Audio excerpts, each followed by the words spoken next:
दिल्ली अध्यादेश के खिलाफ मजबूत विपक्ष एकजुट, कांग्रेस ज्वाइंस फोर्स विद आप। देखिए, मैं जो अखबारों में पढ़ रहा हूँ और उनके बयान सुन रहा हूँ, वो बता रहे हैं केजरीवाल को सपोर्ट नहीं करेंगे, केजरीवाल ऐसा है, केजरीवाल वैसा है। ये मुद्दा केजरीवाल का नहीं है, ये मुद्दा देश के जनतंत्र का है। दिल्ली के लोगों का जो अपमान हुआ है, ये मुद्दा उसका है। मेरी उनसे निवेदन है कि केजरीवाल को छोड़ दीजिए, केजरीवाल को सपोर्ट मत कीजिए। लेकिन मोदी सरकार ने जो दिल्ली के लोगों का अपमान किया, दिल्ली के लोगों की सारी शक्ति छीन ली, तो दिल्ली के लोगों के साथ खड़े हुई है। आज इन्होंने दिल्ली के साथ किया है, कल को अगर ये राजस्थान के खिलाफ ऐसा ऑर्डिनेंस पास करते हैं तो हम उसके खिलाफ खड़े होंगे। हम ये नहीं कहेंगे ये कांग्रेस का मामला है कि बीजेपी का मामला है, ये देश का मामला है। तो उन्हें यही तय करना है कि वो मोदी जी के साथ खड़े हैं कि जनता के साथ खड़े हैं। ऐसे में तो पूरे देश के 140 करोड़ लोगों को, सारी पार्टियों को साथ आके और इसका जम के विरोध करना चाहिए। देखिए, बेंगलोर में आयोजित होने वाली महत्वपूर्ण विपक्षी बैठक के पर्याप्त प्रेक्षणों में आम आदमी पार्टी यानी कि आप और कांग्रेस के अपने संवाद को साझा सवार किया है। कांग्रेस ने केंद्र सरकार के द्वारा दिल्ली को प्रकाशित करने के प्रस्तावित अध्यादेश का खंडन किया है, जबकि आपने उसे समर्थन दिया है।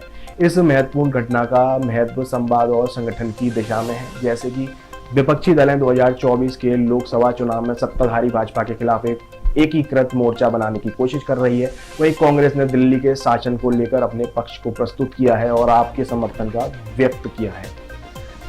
कांग्रेस के मुख्य सचिव केसी वेणुगोपाल ने इस प्रस्तावित अध्यादेश के खिलाफ विरोध किया है, जिससे आपके समर्थन में विपक्षी बैठक में एकीकरण की ओर कदम बढ़ा है। Definitely a formal request is coming from Kejriwal ji, discussion on ordinance. We will discuss with our within our party and we will take a call. Definitely.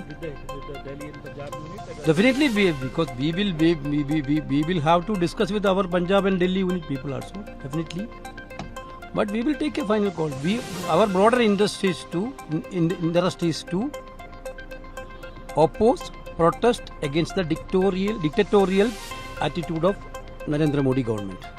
That broader line is there. आपके नेता अरविंद केजरीवाल ने देश भर में केंद्र सरकार के द्वारा दिल्ली को प्रशासित करने के प्रस्तावित अध्यादेश के खिलाफ समर्थन जुटाने की यात्रा की शुरुआत की है। वहीं विभिन्न प्रमुख विपक्षी दलें जैसे कि तृणमूल कांग्रेस, समाजवादी पार्टी, जनता दल यूनाइटेड, भारत राष्ट्रीय समिति और राष्ट्रवादी कांग्रेस पार्टी ने पहले ही इस मुद्दे में आपका समर्थन दिखाया है। कांग्रेस के अधिकारी रूप से अध्यादेश के खिलाफ विरोध करते हुए आपके अभियान को और भी प्रभावशाली बनाने का काम हो रहा है। वहीं पटना में हुई पहली विपक्षी बैठक के दौरान आपने कांग्रेस के प्रति अपना निराशा व्यक्त की थी।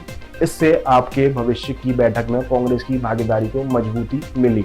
वहीं पार्टी ने मांग की कि कांग्रेस और उसके 31वें राज्यसभा सदस्य अध्यादेश को रद्द करें। हालांकि आप और कांग्रेस के बीच अब भी कुछ तनाव दिख रहा है। वहीं कांग्रेस के मुख्यमंत्री जयराम रमेश ने सीधे तौर पर आपकी बातचीत करते हुए राज्य के निर्णय व्यवस्था पर किसी भी प्रकार के विरोध की दिशा में तीखी बयानबाजी दे दी है। इसके साथ ही कांग्रेस के राज्यों में स्वास्थ्य अधिकारी की सुरक्षा में स्थित प्रतिबद्धता का परिचय दिया गया, चाहे वो संसद के अंदर हो या बाहर। मॉनसून सत्र की तैयारियों के रूप में कांग्रेस ने अपनी संसद संकल्प समिति की बैठक का आयोजन किया। इस बैठक में प्रस्तुत सत्र के दौरान उठने वाले विभिन्न प्रश्नों पर चर्चा हुई, जिससे पार्टी विशेष रूप से महत्वपूर्ण मुद्दा पर ध्यान केंद्रित करके सरकार के खिलाफ प्रभावी विरोध करने का लक्ष्य रख रही है। वहीं कांग्रेस और आपके खिलाफ अध्यादेश का समर्थन विपक्षी दलों के बीच एकता को मजबूत प्रदान करता है। जब वह सत्ताधारी भाजपा के सामना करने के काम कर रहे होते हैं तो विपक्ष एक मजबूत शक्ति बनाने का लक्ष्य रखता है, खासकर 2024 के लोकसभा चुनाव के प्रति। विकास के साथ साथ यह विपक्षी मोर्चों की ओर सकारात्मक कदम है। आने वाले समय में यह देखा जाएगा कि एकता राजनीतिक गतिशीलता को कैसे प्रभावित करती है और राष्ट्रीय राजनीतिक दृष्टिकोण पर इसका क्या प्रभाव पड़ता है।